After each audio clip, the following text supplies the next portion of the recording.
Do you think you would be as effective in Atlanta now had you not spent those 15 years in Los Angeles? No. I think that pain, which is just your memories and feelings that you attach to those memories, if you're able to conquer that and let that go, you're able to grow into a better version of yourself. So those struggles of being in LA, those wins of being in LA, getting into those casting rooms, seeing the casting directors, booking jobs, missing out on jobs. In hindsight, it was such a life lesson in school of, hey, you want to make it in this industry? That's what you're going to go through.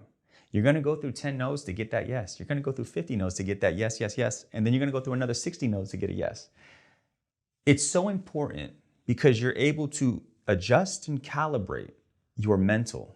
And your mental is so important because if you can be grateful for getting the opportunity to say some words to somebody that can say yes or no to you, and you change that perspective. So the perspective I used to have was, I already did commercials, I already did movies, here's my pictures, they know what I sound like and look like, they should just hire me, right? That was my perspective at the time, and I felt like I was too good. Like, yeah, they should hire me, like, you know I can do this.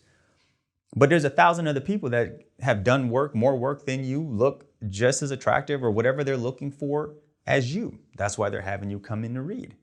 So when you change that perspective from I'm too good or maybe a negative, like, oh, I didn't book that, but why her, not me? You know, and I used to feel that a lot, like, why them, not me? And you change that to, man, I'm just so grateful. I am so thankful to just be here. I'm so thankful that you're giving me your time to let me read for you, or you're giving me your time to see me.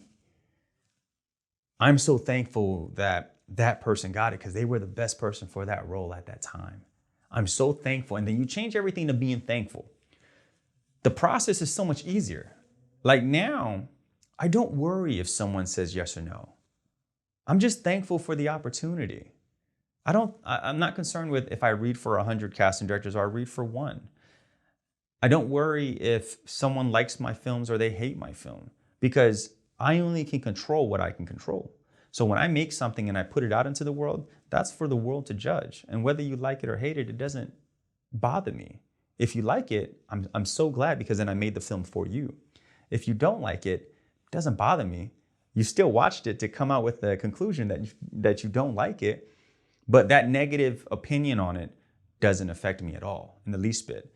So when you think about, is it easier now in Atlanta, California? It's like California needed to happen because it taught me what I had to do in Atlanta if I wanted to make it in this industry.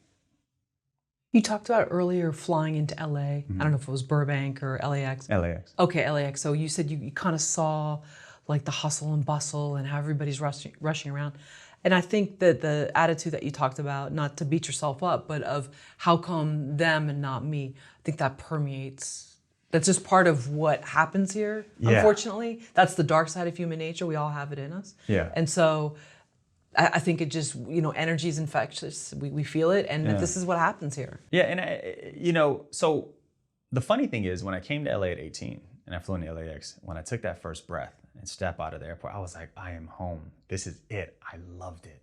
I was like, yes. Like you could feel the energy differently. Now as a veteran coming back, it's like, oh man, I love it, but I can't wait to go home at the same time. That thought of why them and not me is very dangerous.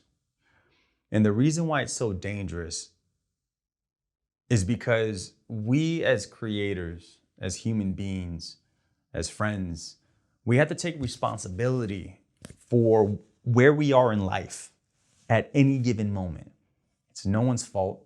It's not your mom's fault. It's not your past, right? Your past and all those pains are literally just memories and feelings that you associate to those memories. That is it. The past is done. So that means every day you wake up, you have the opportunity to create a new version, a better version of yourself.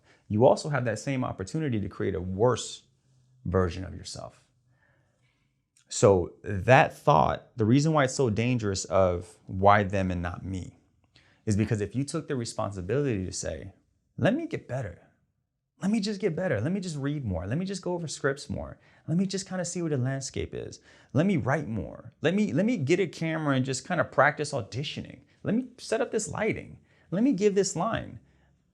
You're already moving those muscles to become better, where be happy that they got it because they were in the same room as you.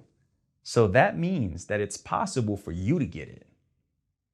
And when you just start doing these little minute changes and you put in the effort and you take responsibility for your life, for your career, for who you are as a person, you can blossom into whatever flower you want to be. Was there a book that you read or some conversation with someone that helped you kind of look at taking responsibility for where you're at? NLP, training. Yeah, I got you. Tony Robbins. As far as taking responsibility, that would come from my wife. My wife has given me so many lessons, and I'm so thankful for it. So my wife is 10 years older than I am. And it's a fantastic dynamic because I'm the creative and she's the one that dots the I's and T's, right? I couldn't have done any of this without my wife. But she's the one that holds me to realism, right? If I complain, oh, why isn't this film doing this good? Or why is this person, she's like, well, get better, do better, right? Write better, do more. What are you complaining about? Complaining doesn't do anything. And then my rebuttal is, I'm just letting off steam, right? I'm just letting off steam. But there's been no book that I can say has changed my life. I'm not a heavy reader. I watch channels like this while I'm making films, right? There's so much information for filmmakers that if you come across this video, go through the library of Film Courage and you will find whatever it is that you're looking for that can help change your life. This field that we're in, if you can find someone to hold you accountable and to throw those excuses right in your face and tell you that you're making excuses like the way my wife does to me, you'll leapfrog who you were. And I know your wife, she's kind of self-made as well. Yeah, so my wife is from Puerto Rico, and she was in the IT field for like 20 years, and that's why she knew to have me go into IT. And then she started, I'm gonna say she, even though it's a unity, but in reality, it's really, she runs it, a med spa in Georgia. And then we created a reality show for the med spa.